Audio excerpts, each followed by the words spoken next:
நிறைய பேருக்கு இந்த அவேர்னஸ் வந்துடுச்சு. நான் இந்த பாரம்பரிய அரிசி வகை தான் சாப்பிட்றேன், இந்த சிறுதானியங்கள்லாம் சாப்பிட்றேன், ஒயிட் ரைஸ் கம்ப்ளீட்டாக அவாய்ட் பண்ணிட்டோம் எங்கள் வீட்டில் எல்லாரும். ஸோ வெஜிடபிள் ஃப்ரூட்ஸ் தான் நிறைய சாப்பிட்டுக்கிறோம். இந்த மாதிரி நிறைய டயட்டில் உங்களுக்கு அவேர்னஸ் வந்து ஏன் அப்படின்னு சொன்னோம்னா, மாறி வரும் காலநிலைக்கு ஏற்ப நம்மளுடைய உடல்லையும் சரி, ஒவ்வொருத்தரோட லைஃப்லேயும் எல்லாருமே ரொம்ப ஃபாஸ்ட்டாக மூவ் பண்ணிகிட்ருக்குறோம். ஸோ டைமே இல்லைங்க அப்படின்னு சொல்லி ஒரு பக்கம் போயிட்டே இருக்கும்போது நோய்களும் அதிகமாகுது. அப்போ இந்த நோய்கள் வராமல் தடுக்கிறதுக்கு என்னங்க பண்ணலாம் அப்படின்னு எல்லாருமே நீங்கள் சிந்திக்க ஆரம்பிங்க. உணவு முறைகளில் இந்த சேஞ்சஸ் எல்லாம் நம்ம பண்ணிக்கலாம்.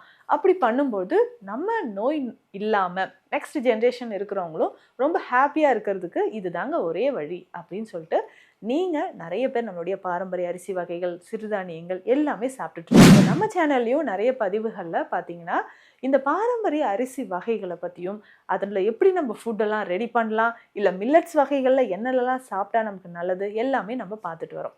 அந்த மாதிரி ஒரு முக்கியமான பதிவு தான் இப்போ நம்ம பார்க்கணும். டயட்டில் நோட் பண்ணி கொடுக்கும்போது மில்லட்ஸ் எடுத்துக்கோங்க அப்படின்னு நான் சொன்னேன். மில்லட்ஸில் நான் என்னென்ன சாப்பிட்ணும் அப்படின்னு கேட்குறீங்க இல்லையா?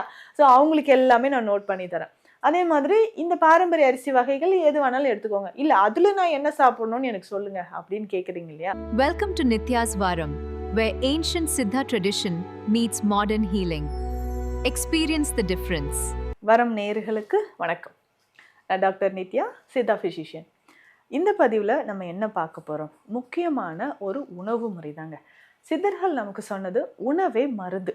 அப்படி சித்தர்கள் சொன்ன உணவை மருந்தாக நம்ம எப்படி எடுத்துக்கிறது? இப்போது நிறைய பேருக்கு இந்த அவேர்னஸ் வந்துடுச்சு. நான் இந்த பாரம்பரிய அரிசி வகை தான் சாப்பிட்றேன், இந்த சிறுதானியங்கள்லாம் சாப்பிட்றேன், ஒயிட் ரைஸ் கம்ப்ளீட்டாக அவாய்ட் பண்ணிட்டோம் எங்கள் வீட்டில் எல்லாரும். ஸோ வெஜிடபிள் ஃப்ரூட்ஸ் தான் நிறைய சாப்பிட்டுக்கிறோம்.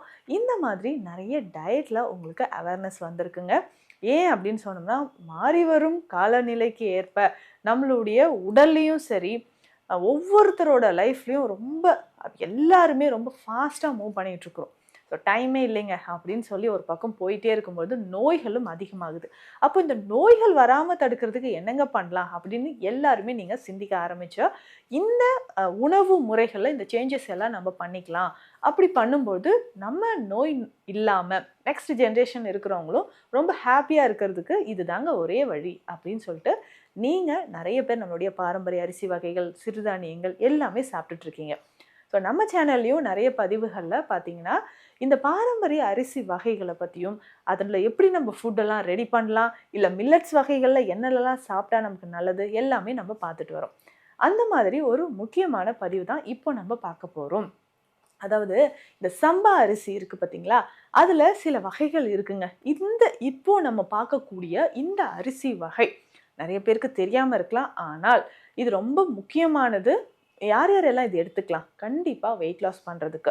ஜிங்க் சத்து இதில் அதிகமாக இருக்கிறதுனால, ஸோ தலைமுடி உதிர்தல் பிரச்சனை இருந்தாலும் நம்ம உடலில் தேவையில்லாத கழிவுகளை வெளியேற்றவும், கட்டிகள் இருந்தால் அதை கரைக்கவும் இது ரொம்ப ரொம்ப முக்கியமான அரிசி வகை. அது என்னன்னா இலுப்பைப்பூ சம்பா அரிசி. இலுப்பைப்பூ சம்பா அரிசி அப்படின்னு நம்ம சொல்கிறது, இது நிறைய பேருக்கு உங்களுக்கு தெரியும். ஆனால் சிலருக்கு இது இப்படி ஒரு அரிசி இருக்கா, நான் இங்கே டயட்டில் நோட் பண்ணி கொடுக்கும்போது மில்லட்ஸ் எடுத்துக்கோங்க அப்படின்னு நான் சொன்னேன். மில்லட்ஸில் நான் என்னென்ன சாப்பிட்ணும் அப்படின்னு கேட்குறீங்க இல்லையா? ஸோ அவங்களுக்கு எல்லாமே நான் நோட் பண்ணி தரேன். அதே மாதிரி இந்த பாரம்பரிய அரிசி வகைகள் எது வேணாலும் எடுத்துக்கோங்க. இல்லை அதில் நான் என்ன சாப்பிட்ணுன்னு எனக்கு சொல்லுங்கள் அப்படின்னு கேட்குறீங்க இல்லையா?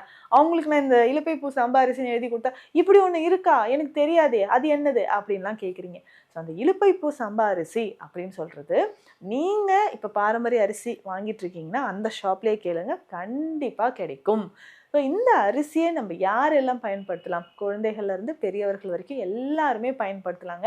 இந்த அரிசி வகைகளை பொறுத்த வரைக்கும் நல்ல ஃபைன் பவுடராக அரைச்சி அதை சத்து மாவாக எடுத்துக்கிறேன்னு சொல்கிறீங்க. அப்படி வேண்டாங்க. அரிசி வகைகளை மட்டும் கொஞ்சம் குருணை மாதிரி அரைச்சி எடுத்துக்கோங்க. அது நம்ம கஞ்சி மாதிரியோ இல்லை நீங்கள் உப்புமா மாதிரி செஞ்சு சாப்பிட்டாலும் நல்லது தான். ஆனால் ஃபைன் பவுடராக அரைச்சிங்கன்னா சர்க்கரை நோயாளிகளுக்கு அது ஏற்றதாக இருக்காது. குழந்தைகளுக்கு நீங்கள் கொடுக்கலாம். இந்த இலுப்பைப்பூ சம்பா அரிசி இதில் முக்கியமாக ஃபைபர் கண்டென்ட் ரொம்ப ரொம்ப அதிகம். முக்கியமாக 86% இதில் ஃபைபர் ரொம்பவே அதிகமாக இருக்குங்க. அதே மட்டும் இல்லாமல் விட்டமின் பி அதிகமாக இருக்குது, தைமின் அதிகமாக இருக்குது. அதே மாதிரி ரத்த சம்பந்தப்பட்ட பிரச்சனை இருக்கிறவங்க தாராளமாக இந்த இலுப்பைப்பூ சம்பா அரிசி இதை பயன்படுத்தலாம். அது என்னங்க ரத்தம் சம்பந்தப்பட்ட பிரச்சனை அப்படின்னு கேட்டிங்கன்னா, சாதாரணமா நீங்க நினைக்கக்கூடிய ஈறுகள்ல ரத்தம் வடிகிற பிரச்சனை. ஈறுகள்ல ரத்தம் வடிஞ்சாலும் சரி, அல்சர் பிரச்சனை அதிகமா இருக்கு அப்படின்னு சொன்னாலும், பைல்ஸோ ஃபிஸ்டுலா இருக்கு, இதனால எனக்கு மோஷன் போகும்போது ரத்தம் வடியுது அப்படின்னு நீங்க அவதிப்பட்டாலும் சரி, இந்த மாதிரி ரத்தம் சம்பந்தப்பட்ட பிரச்சனைகள், ஹீமோகுளோபின் லெவல் குறைவா இருக்கு, பீரியட்ஸ் டைம்ல எக்ஸஸ் ப்ளீடிங், கிளாட்டா எனக்கு ப்ளீட் ஆகுது அப்படியெல்லாம் சொன்னீங்கன்னா, அந்த மாதிரி இருக்கக்கூடிய நபர்களுக்கு இது ரொம்ப சிறந்ததுங்க இந்த இலுப்பைப்பூ சம்பா அரிசி. அப்ப ரத்தம் விருத்தியாகிறதுக்கும், போன் மேரோல உங்களுக்கு ஏதாவது ப்ராப்ளம் இருக்கு அப்படின்னா அதை சரி செய்யறதுக்கும், கால்சியம் குறைபாடு இருந்தாலும் அதை சரி செய்யறதுக்கும் இந்த அரிசி ரொம்ப முக்கியங்க. உங்களுக்கு சுகர் லெவல் அதிகமாக இருக்குது அப்படின்னா இந்த அரிசியை சாதம் மாதிரி வடிச்சே நீங்கள் சாப்பிட்டுக்கலாம். ஸோ தினம்தோறும் நீங்கள் இதை குக்கரில் வைக்கணும் அப்படின்ற அவசியம் இல்லைங்க. குக்கரில் எந்த அரிசியும் நீங்கள் குக்கரில் வைக்க வேண்டாம். சாதமாக வடித்து அதை நீங்கள் சாப்பிட்டுக்கோங்க. இப்போ வீட்டில் குழந்தைகள் இருக்காங்கன்னா இந்த சாதம் வடித்த கஞ்சி இருக்குது பார்த்தீங்களா, இதில் கொஞ்சம் நாட்டு சர்க்கரை, ஒரு 2 சிட்டிகை உப்பு போட்டு குழந்தைகளுக்கு ஒரு 1/2 கிளாஸ் அளவுக்கு கொடுக்கலாம். அவ்வளோ வலிமை இதில் கிடைக்கும். இந்த சாதம் வடித்து நீங்கள் பயன்படுத்திக்கலாம். இதில் நிறைய வெஜிடபிள்ஸ் எல்லாம் ஆட் பண்ணி நீங்கள் பயன்படுத்தும் போது உடலில் நமக்கு என்ன ஆகும்னா இன்சுலின் லெவல் அதிகரிக்க ஆரம்பிச்சு, அது மட்டும் இல்லாமல் நம்ம உடலில் குளுக்கோஸ் லெவல், ரத்தத்தில் இருக்கக்கூடிய குளுக்கோஸ் லெவல் உங்களுக்கு குறைய ஆரம்பிக்கும்.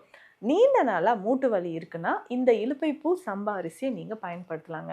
மூட்டு வலி இருக்குது, உட்கார்ந்தா எந்திரிக்க முடியல, நடக்கும்போதே எனக்கு பிரச்சனை வருது அப்படின்னு சொல்கிறதுக்கு எல்லாத்துக்குமே உங்களுக்கு இந்த அரிசியை பயன்படுத்தலாம். ரொம்ப நாளாக வாதம் சம்மந்தப்பட்ட பிரச்சனை இருக்குது அப்படின்னு சொல்கிறவங்க கண்டிப்பாக இந்த அரிசியை சாதம் மாதிரி வடித்து, கஞ்சியை வடித்து தான் நீங்கள் எடுத்துக்கணும். அதே மாதிரி வெயிட் லாஸ் பண்ணணும்னு நினைக்கிறீங்களா, வாரத்துக்கு 2-3 முறை காலையிலேயே இந்த இலுப்பைப்பூ சம்பா அரிசியை நீங்கள் டிஃபன்லேயே ஆட் பண்ணிக்கோங்க. இதை குருணை மாதிரி ரெடி பண்ணிவிட்டு நீங்கள் உப்மா மாதிரியோ புலாவ் மாதிரியோ இல்லை வெஜிடபிள்ஸ் நிறைய ஆட் பண்ணி கஞ்சியாகவும் நீங்கள் பயன்படுத்தலாம்.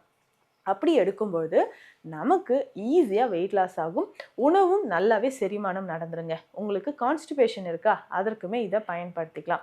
ஒரு சிலர் இப்போது இந்த கருப்பு கவுனி அரிசி, காட்டு யானம் அரிசி, இது எல்லாமே இரவே நீங்கள் ஊற வச்சிருவீங்க இல்லையா? ஸோ இரவே ஊற வச்சுட்டு காலையில் அதை குக் பண்ணுவீங்க. இதே மாதிரி இந்த அரிசியும் அப்படி செய்யலாமான்னா செய்யலாம். ஆனால் இது ஒரு 1 மணி நேரம் தண்ணீரில் நீங்கள் ஊற வச்சுட்டு அதுக்கப்புறம் சமைச்சாலே போதுமானதுங்க. அப்போ இந்த இலுப்பைப்பூ சம்பா அரிசி நல்லா ஈஸியாகவே உங்களுக்கு நல்லா வெந்து வரும். அதுக்கப்புறம் நீங்கள் வடித்து இதை எடுத்துக்கலாம். இன்னும் முக்கியமாக தைராய்டு பிரச்சனை இருக்குது, இன்ஃபெர்டிலிட்டி இஷ்யூஸ் இருக்குது, அதே மாதிரி சரியான அளவுக்கு உதிரப்போக்கு இல்லை அப்படின்னு சொல்கிறவங்களும், ஒரு சிலருக்கு ஓவர் ப்ளீடிங் இருந்தாலும் பீரியட்ஸ் டைமில் வெரி ஸ்கேண்டி பீரியட் இருக்கும். அதாவது லைட்டாக ஒரு 2-3 ட்ராப்ஸ் தாங்க எனக்கு வருது. ஸோ அடிக்கடி நான் பார்த்துக்கிட்டே இருப்பேன், ஆனாலும் ஒரு பேட் கூட ஃபில் ஆகவே மாட்டேங்குது. டைமுக்கு எனக்கு பீரியட்ஸ் வந்துடுது, இருந்தாலும் எனக்கு ஃப்ளோ கரெக்டாக இல்லை அப்படின்னு சொல்கிற பெண்களுக்கு, அதாவது ரத்தத்தை அதிகரிக்க இது ரொம்ப ரொம்ப யூஸ்ஃபுல்லாக இருக்கும். கட்டாயம் இதை நான் சொன்ன மாதிரி பயன்படுத்தி பாருங்கள். ஸோ யாரெல்லாம் நீங்கள் ஃபாலோ பண்ணீங்க அப்படின்றதையும் கமெண்ட்டில் சொல்லுங்கள். உங்களுக்கு சித்த மருத்துவம் தொடர்பான மருத்துவ ஆலோசனைகள் தேவைப்பட்டால் ஸ்க்ரீனில் இருக்கிற நம்பருக்கு கால் பண்ணுங்கள். நன்றி. Welcome to Nitya's Varam, where ancient Siddha tradition meets modern healing.